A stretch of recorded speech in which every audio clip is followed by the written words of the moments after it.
en homme et de Dieu, et si un esprit ne reconnaît pas que Jésus est le messager venu en homme, il n'est pas de Dieu, c'est l'esprit de l'antichrist. Okay, now he's read this as a criteria for prophet, right? C'est ce qu'il a lu comme critère. Donc, on va dire, C'est autre chose. Et bien de même, on a une lignée prophétique entre Ismaël et Mohammed. Il n'y a eu qu'un seul messager entre les deux. D'accord. Et Mohammed, en fait, termine l'accomplissement prophétique selon la vision islamique. D'accord. Isaac a eu des choses très importantes. Il a eu le fait qu'il a eu ce qu'on appelle la bérite, l'alliance. Ismaël ne l'a pas eu, dans le sens que ça a été fait pour les enfants d'Israël ensuite. D'accord ? C'est par sa descendance à Isaac que les choses vont s'accomplir. Il bénéficie de promesses. Je reviens sur ça, parce que c'est une lecture exclusiviste de l'Alliance qui est souvent erronée. Pas de problème. Le savant Rakai Hayim Vital a écrit en s'appuyant sur Pirki de Rabbi Eliezer que le dernier et le plus difficile exil auquel le peuple d'Israël devra faire face sera la confrontation avec la descendance d'Ismaël. Et il a dit qu'Ismaël est très difficile à vaincre, parce qu'il est le seul de nos ennemis qui possède un pouvoir spirituel. Notre ennemi, qui est les descendants d'Ismaël, est un ennemi qui ne peut être vaincu par des méthodes conventionnelles. Il n'y a aucun moyen de le vaincre, car ils ne sont pas seulement dotés d'une force physique, mais ils sont aussi dotés de mérites spirituels. Ce sont les enfants d'Abraham, et ils ont le pouvoir de la prière, ils ont le mérite de l'alliance de la circoncision qui remonte à Abraham, ils vivent leur vie avec pudeur, etc. Donc parce qu'ils ont ces mérites-là, ils peuvent prier pour nous faire du mal.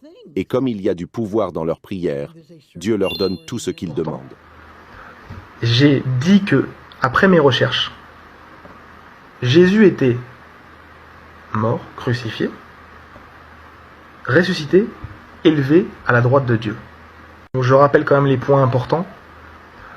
J'ai dit que, après mes recherches, Jésus était mort, crucifié, ressuscité, élevé à la droite de Dieu. Ressortent de ce débat avec la vérité. Il ne faut pas mentir, il faut être honnête. Oui, la Bible dit bien que Jésus est Dieu, sans ambiguïté. Parce qu'en fait, il y a des variantes textuelles qui existent à propos de la divinité de Jésus, et qui changent complètement la donne. Je vous donne quelques exemples. On va prendre par exemple 1 Timothée chapitre 3 verset 16, où il est dit que le mystère de la piété est grand, Dieu est apparu dans la chair. Donc là, on a un texte clair que c'est là, Dieu est apparu, il s'est manifesté dans la chair en tant qu'homme. Un autre exemple. Donc voilà, on peut avoir Jésus qui est Dieu dans une Bible, on n'a aucun problème. Par contre, quelle Bible? C'est surtout ça, la question. On va prendre par exemple Jean chapitre 1 verset 18, où il est dit que personne n'a jamais vu Dieu. Donc déjà Jésus, l'auteur du prologue de Jean est clair, personne n'a jamais vu Dieu.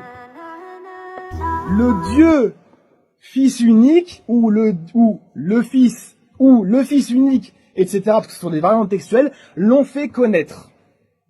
Donc on a une Bible qui va dire que le Dieu Fils unique l'a fait connaître. Donc là c'est clair que Jésus est Dieu.